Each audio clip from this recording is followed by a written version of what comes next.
Salam sejahtera Malaysia, denyut nadi suara rakyat bergema di channel ini.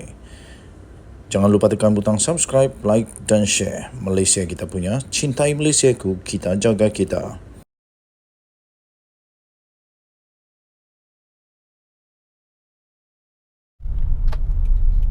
Salam sejahtera Malaysia, denyut nadi suara rakyat bergema di channel ini. Selamat petang tuan-tuan dan puan-puan yang dihormati sekalian.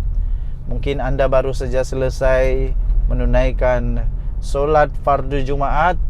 Tahniah diucapkan kerana dapat menunaikan solat fardu ini. Dan bagi yang guru-guru yang baru habis mengajar, selamat berehat untuk hari Sabtu. Tapi nampaknya sekarang ini semua sekolah sedang sibuk dengan sukan. Jadi kita berdoa semoga semua guru-guru dapat melaksanakan tugas dengan baik. Okey. Terima kasih kerana mendidik, mengajar, menjaga anak-anak kami dengan baik. Okey, baiklah. Terbaru. Kali ini polis Diraja Malaysia dikejutkan. Selalu yang menjadi perhatian adalah mereka ini kerana mereka adalah penguatkuasa undang-undang.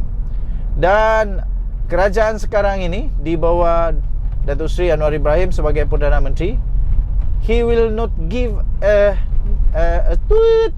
Dia tidak akan memberikan apa-apa pun kompromi kepada siapapun yang buat salah, termasuklah penguatkuasa. Baru-baru ini pada 8 Jun yang lalu, 2 inspektor dan seorang korporal polis telah ditahan berkaitan kes rasuah OCPD. Berita ini diterbitkan di bharian.com.my bertarikh 8 Jun tahun 2023. 2 inspektor. Jadi pangkatnya ini bukan kecil-kecilan, ini pangkat besar ni. Pangkat inspektor, pangkat besar dan tinggi, telah ditahan, dan seorang korporal. Dan ketiga-tiga mereka ini telah pun ditahan kerana kes rasuah OCPD di Kuantan. Suruhanjaya Pencegahan Rasuah Malaysia atau SPRM pada hari ini, iaitu daripada Kuantan di Pahang, telah menahan 2 inspektor dan seorang korporal polis bagi membantu siasatan untuk kes rasuah. Dalam satu kenyataan, SPRM memaklumkan yang turut ditahan ialah orang awam berkaitan dengan kes ketua polis OCPD di negeri ini. Pegawai polis berkenaan telah disyaki menerima suapan secara bulanan antara RM20,000 sehingga RM50,000 pada 2017 hingga 2022, yang keseluruhannya dianggarkan lebih RM1 juta. Bayaran rasuah ini disyaki bagi melindungi pusat hiburan dan pusat urut daripada sebarang penguatkuasaan yang boleh mengganggu perniagaan, katanya.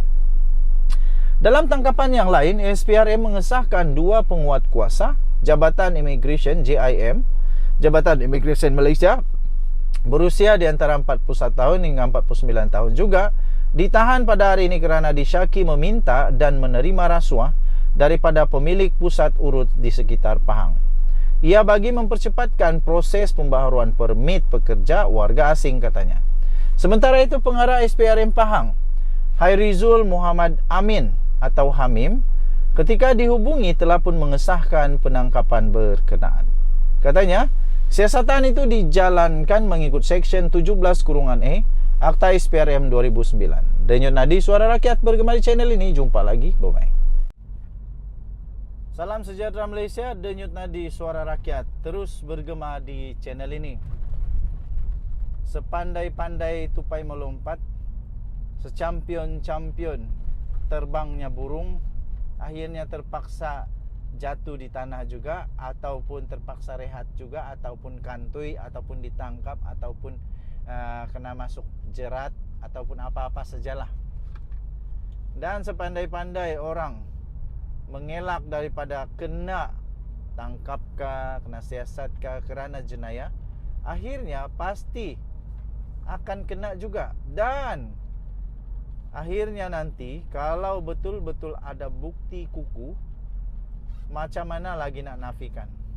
Inilah yang berlaku kepada seorang peniaga. Berita yang diterbitkan oleh Utusan Malaysia ini, utusanmalaysia.com.my, peniaga mengaku bersalah. Mengaku bersalah, maknanya memang dia buat. Mengaku bersalah telah memberi rasuah. Telah memberi rasuah sebanyak RM600 kepada penguatkuasa MBIP. Wow.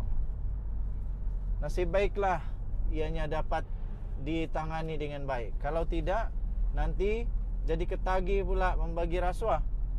Seorang peniaga telah mengaku bersalah di atas tuduhan telah memberikan rasuah sebanyak RM600 kepada seorang pembantu penguatkuasa Majlis Bandaraya Iskandar Puteri atau MBIP pada November tahun lalu.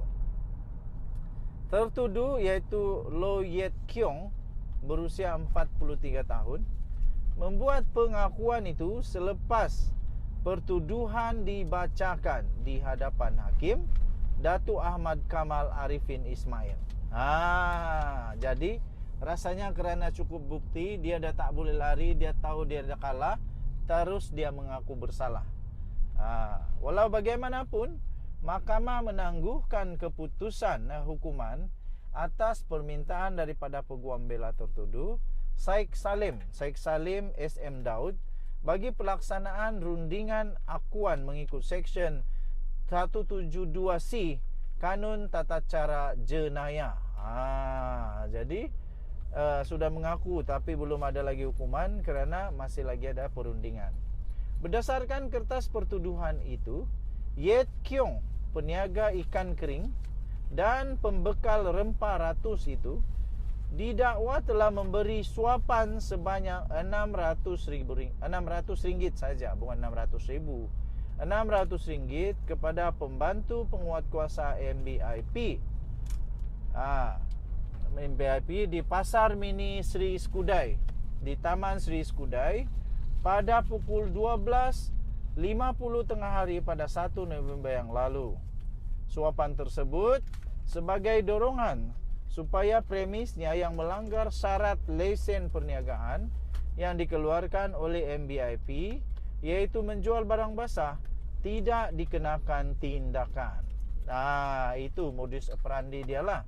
Jadi kita berharap semoga semua penguatkuasa dapat menjalankan tugas dengan baik dan tak sewenang-wenang untuk melanggar semua undang-undang yang ada.